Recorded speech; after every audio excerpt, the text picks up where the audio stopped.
کیا ہے خالد صاحب ٹھیک رہے. دیکھیں کہیں نہ کہیں سارے کو فکس کرنے کی بات ہے. میں آپ کو مریم نواز شریف صاحب کا بھی سناتا ہوں کہ اس ملک میں جب میاں صاحب کی گورنمنٹ تھی تو ان پہ غداری کے نعرے بلاول صاحب نے بھی لگائے, مودی کا یار غدار, فلانا چوروں کا سردار چھوڑ دے, لیکن غداری جس کو موقع ملا اس نے مذہب استعمال کیا. آپ کو یہ ملک ٹھیک کرنا ہے تو اس کا طریقہ اس سے بہت مختلف ہے جو ہماری سیاست میں ہوتا ہے. Do you agree with this? درست بات ہے. دیکھیے اگر ہم نے ملک کو ٹھیک کرنا ہے تو سب سے پہلی جو چیز ہمیں ایک سمجھنی ہوگی اور اس کے اوپر عمل بھی کرنا ہوگا وہ یہ ہے کہ ہم سیاسی مخالف ہیں, سیاسی دشمن نہیں ہیں.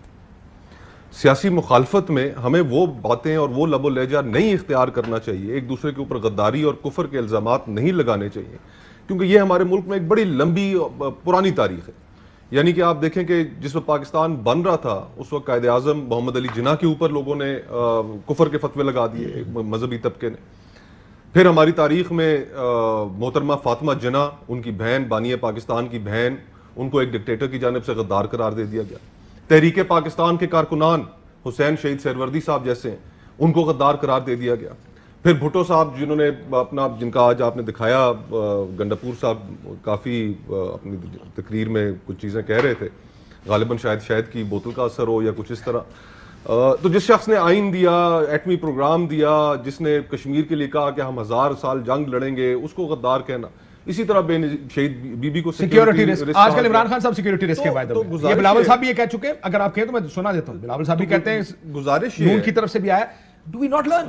گزارش یہ ہے کہ ہم نے اس رویے کو, یہ ایک دوسرے کو غدار کہنا, اور جہاں تک کفر کے فتووں کا تعلق ہے تو اس کے نتیجے میں کتنی معصوم جانیں ضائع ہوئی ہیں. یعنی کہ کسی کے اوپر ایک کفر کا فتویٰ لگا دینا, ہمارے کئی دوست, ہمارے کئی جاننے والے ایسے مشکل حالات سے گزرے ہیں کہ جن میں انہیں اپنی ایکسپلینیشنز دینی پڑی ہیں.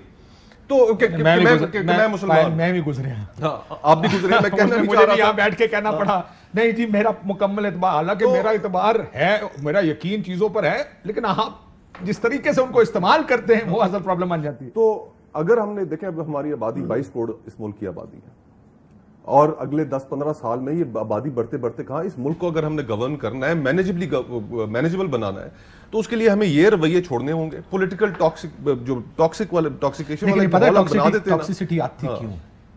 کیونکہ سب کی کوشش یہ ہے کہ اگر میں اپوزیشن میں اس کو گراؤں اور میں حکومت میں ہوں. دس از ویئر ضرورت صرف اس چیز کی ہے کہ ہمارے ہاں ایک ایسا معاہدہ ہے, ایک سوشل کانٹریکٹ ایسا ہے کہ جس کے اوپر ہم ساروں کا ایک مور اور لیس ایگریمنٹ تو ہے آئین کے اوپر. اس آئین میں جب حدود و قیود کا تعین کر دیا گیا تو میرے خیال سے کوئی پرابلمز نہیں ہونی چاہیے. خالد صاحب نے یہ کہا نا, میں ذرا let me bring everybody in opposition, سن لو پھر حکومت کے پاس بھی آتے ہیں. خالد صاحب نے کہا کہ جی ہم خود جاتے ہیں, اور یہ پاکستان کی بھی تاریخ رہی ہے. اس تاریخ میں بھی اگر میں آپ سے کیمرہ بند کر کے پوچھوں کہ کیا پیپلز پارٹی آج کل ڈیل کرنے کی کوشش کر رہی ہے, تو نون لیگ کھل کے کہتی ہے جناب والا وہی تو ہو رہا ہے, پیپلز پارٹی ڈیل کر رہی ہے, انہوں نے ڈیل کیا, وقت آیا تو آپ نے ڈیل کیا, سب نے اپنی سپیس خود کنسیڈ کی. سو گیم ہے کرسی کی. از اٹ پاور پالیٹکس جو ہماری جمہوریت کو مضبوط نہیں ہونے دے. ہر ایک کی کوشش ہے میں کسی طرح اس کو گرا دوں, چاہے مذہب کے نام پہ گراؤں, چاہے غداری کی وجہ سے گراؤں, چاہے ان سے مل کے گراؤں, چاہے کوئی الزام لگا کے گراؤں, گرا دوں تاکہ میری باری آ جائے. جمہوریت تو اس سے ٹھیک نہیں ہوگی. ڈاکٹر صاحب میرا خیال ہے آپ ٹھیک بات کر رہے ہیں, اور میں یہ سمجھتا ہوں کہ مصطفیٰ مریم بھی رہ گئی تھی, اس کے بعد پورا جواب دیجیے گا تاکہ آپ کو پی ٹی آئی سنا دیا, یہ بھی سنا جی. میری اطلاع کے مطابق یہ جو تم کشمیر کو 3 حصوں میں تقسیم کرنے کا فارمولا لے کر پھر رہے تھے نا, میری اطلاع کے مطابق کشمیر کے مجرم تم ہو عمران خان. کسی عمران خان کشمیر فروش کے ہاتھوں ضائع نہیں ہونے دیں گے. سو یہ وہ تقریریں ہیں جو آج کشمیر میں ہو رہی ہیں دونوں سائڈوں سے.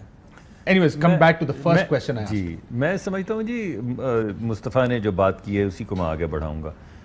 میرا یہ ذاتی خیال ہے کہ یہ اگر آپ سمجھیں کہ یہ پاور پالیٹکس ہے یا کرسی کی طرف سب لوگ اپوزیشن میں یا حکومت میں بڑھتے ہیں, اس میں کوئی حرج نہیں ہے, لیکن اس کرسی کی طرف بڑھنے کا راستہ جو ہے وہ پرفارمنس اور پالیسی ہونی چاہیے.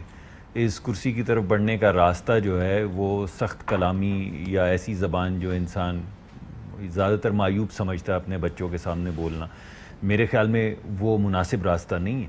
اگر ہماری طرف سے بھی آپ کو آئیڈینٹیفائی کریں تو وہ بھی مناسب راستہ نہیں ہے. اگر حکومت کی طرف سے یا کسی اور وقت میں پیپلز پارٹی کی طرف سے آپ یہ مقدمہ پیش کریں تو کسی بھی طرح سے یہ اچھی چیز نہیں ہے.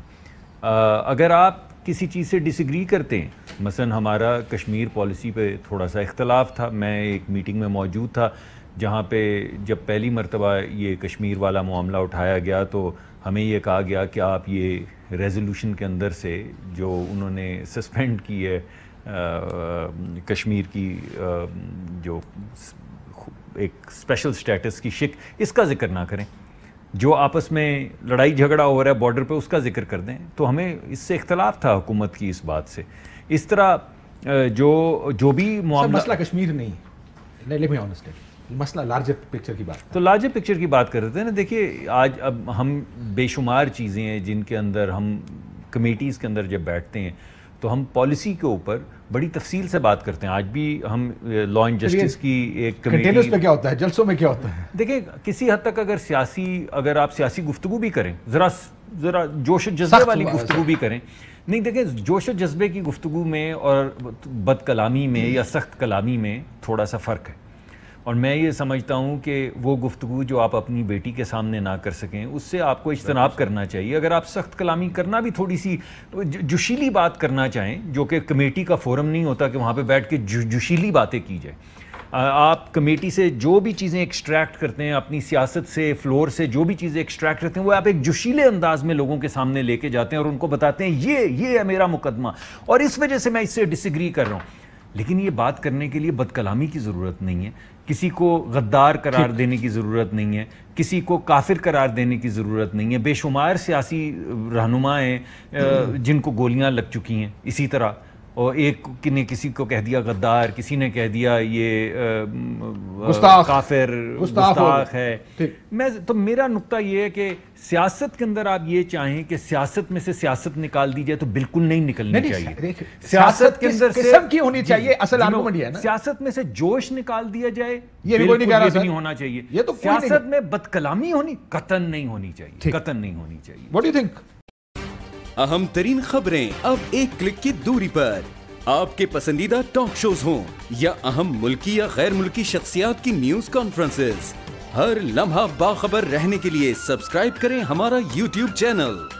موسم کی صورتحال ہو یا کھیل کے میدان سے خبریں, اپنے موبائل فون سے ملکی اور بین الاقوامی اہم خبروں تک رسائی کے لیے ڈاؤن لوڈ کیجیے موبائل ایپ. باوثوق ذرائع سے مصدقہ خبروں, تجزیوں اور تبصروں سے مستفید ہونے کے لیے وزٹ کیجیے پاکستان کی سب سے بڑی نیوز ویب سائٹ www.arYnews.tv. ان سب کے علاوہ پاکستان کا سب سے بڑا فیس بک پیج ہو, سب سے بڑا نیوز انسٹاگرام اکاؤنٹ یا پھر ٹویٹر, ARY نیوز پہنچا رہا ہے خبریں سب سے پہلے آپ تک, تاکہ آپ رہیں ہر لمحہ باخبر.